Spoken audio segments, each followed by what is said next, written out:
in Canada, there's a special tie that binds Ukrainian and Indigenous communities, and it's symbolized in a colorful piece of fabric called a Kokum Scarf. Hilary Bird explains the history behind the scarf and how it's now a token of support and solidarity.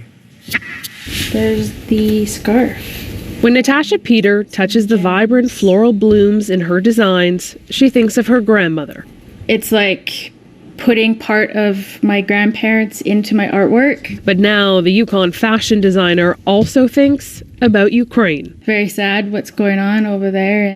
She's one of many Indigenous people across the country sporting what they call a granny hanky or Kokum scarf in solidarity with Ukraine. You're in my thoughts and prayers, Ukraine. It began with this TikTok video highlighting the often forgotten connection between Indigenous Canadians and Ukrainians. Because if you have a Kokum scarf, put it on, wear it. It's a relationship that goes back more than 100 years. In the early 20th century, thousands of Ukrainians immigrated to Western Canada.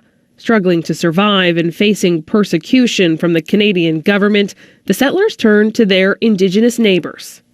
Our people, the Indigenous people, would teach about the land and also take early Ukrainians on hunting trips.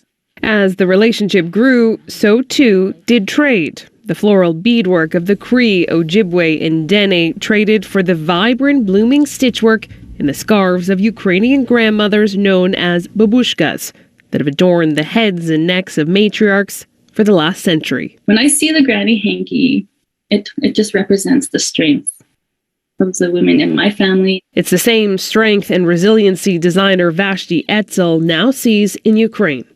I think it's quite touching that, we Indigenous people are showing our support this way because there's that connection that we have with the Ukraine. It's our way of keeping them in our prayers during this very difficult time. They just hope people in Ukraine are hearing their prayers and feeling their kinship through these beautiful scarves.